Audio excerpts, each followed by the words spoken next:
He strikes with thunder, yet lives in silence. A ski prodigy who defied destiny to chase a different dream, a new world, a new battle. He built an empire of millions, drives Ferraris built for speed, yet hides from fame's spotlight. Then came the fall, a shadow named doping, threatening to erase everything. A mistake that could destroy anyone, but not him, because behind that calm gaze lies something unbreakable. The strength of the mountains that raised him, and from their frozen peaks, rose the new king of tennis. Jannik Sinner's story doesn't begin on a sunny tennis court in Rome or Milan. It begins in Sesto, a tiny village tucked deep in the shadow of the Alps, a place so quiet and majestic it almost swallows you whole. Born on August 16, 2001, in a land where German rolls off the tongue more often than Italian, Jannik grew up surrounded by a culture of discipline long before he ever gripped a tennis racket. There was no luxury in his home, just hard work and order, kept steady by his father, Hans Peter, a chef, and his mother, Siglinda, a waitress. They didn't hand their sons wealth, but something far more valuable, character. With his brother Mark, young Jannik learned early that every day came with responsibilities. He made his own bed,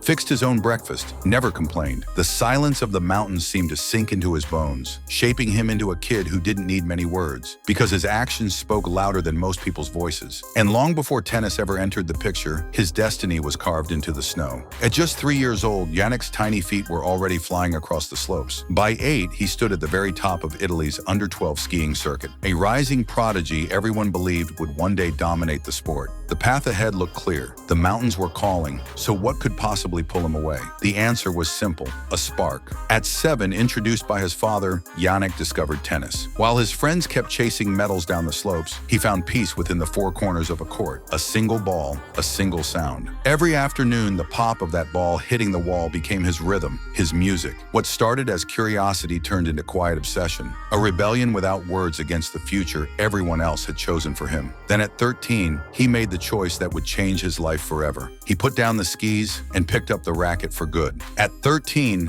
Jannik Sinner did something most kids his age could never imagine. He left everything he knew. He left the sharp, frozen air of the Alps. He left his home, his friends, and his family, all for a small town far to the south, Bordighera, on Italy's warm, sunny coast, to train at Riccardo Piatti's tennis academy. Picture it, a boy who'd grown up surrounded by snow and silence, now stepping into a world of heat, salt air, and strangers. It wasn't just a trip, it was a leap of faith, a bet on himself. Most 13-year-olds wouldn't dare to take that risk, but his parents, steady and sure, believed in him. They knew their son, once Jannik made a choice, he never looked back. At the academy, he didn't stand out. He wasn't the tallest kid or the strongest. His serve wasn't the fastest. He was just a skinny kid from the mountains trying to learn Italian and quietly putting in the work. There were no headlines calling him a prodigy, but Piatti saw something buried deep.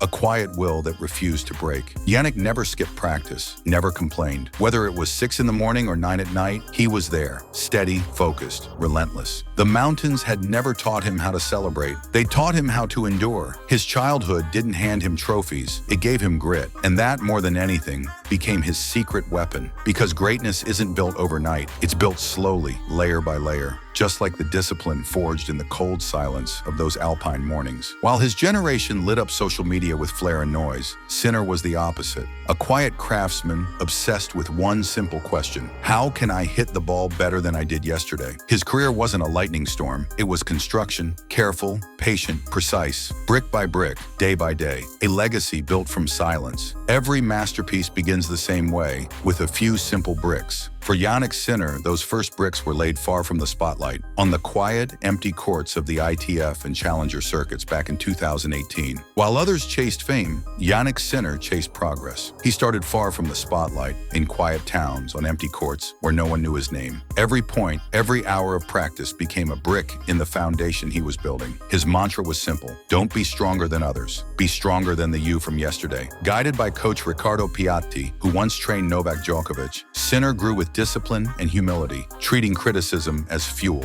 By 2019, at just 17, his silent construction began to rise. After dominating the Challenger Tour, he earned a spot in the next-gen ATP Finals in Milan, and there, in front of his home crowd, defeated Alex de Minaur with surgical precision and unshakable calm. That win wasn't luck, it was proof. The tennis world had just witnessed the birth of a craftsman quietly building his legacy. By 2020, Jannik Sinner's foundation was no longer just a dream. dream, it was becoming real. That year, he shocked the tennis world by reaching the quarterfinals at Roland Garros, becoming the youngest player to do it since Rafael Nadal. 19 years old, calm under pressure, unshakable on clay. He wasn't just winning, he was controlling matches, dictating the pace with the poise of a veteran. It was the world's first real glimpse that Sinner wasn't just a hard-court wonder, he was built for every surface, every challenge. Then came 2021, and with it, another milestone. In Washington, D.C., he captured the ATP 500 title, becoming the youngest champion in history, a teenager climbing steadily toward the top 10. The construction was rising, fast, but as every builder knows, the higher you go, the harder the winds hit. The seasons of 2021 and 2022 were no fairy tale. They were tests, brutal ones. Sinner's body, still growing, began to push back. Abdominal strains, knee issues, matches that slipped away in moments that mattered most. For the first time, cracks began to show in his towering climb. Early exits, missed chances, disappointment written across scoreboards instead of headlines. And with that came the whispers. Maybe he's peaked. Maybe he's just another bright star that fades too soon. But Jannik Sinner didn't fight back with words. He fought back with decisions. In 2022, he made one of the boldest moves of his young career, parting ways with coach Riccardo Piatti, the man who had guided him since childhood.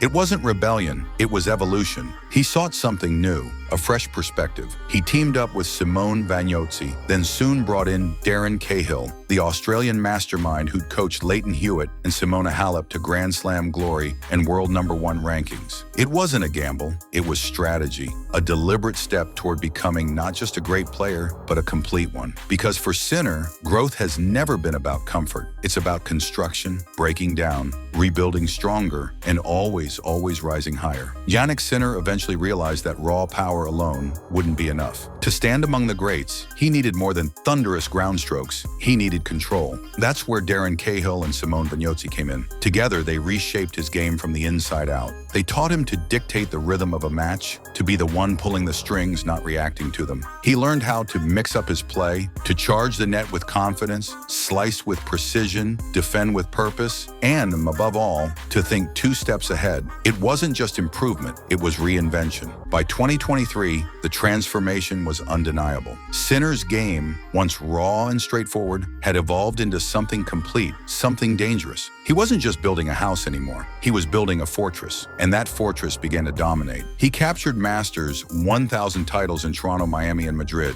showing the world that he was now a force to be reckoned with, especially on hard courts. But his defining moment came later that year, at the Davis Cup. For Italy, it had been 47 long years since their last team championship. And in that pressure cooker, Sinner didn't just perform, he delivered the extraordinary. In the semifinals against Novak Djokovic, Serbia, he stared down match point against the greatest player of all time and refused to blink.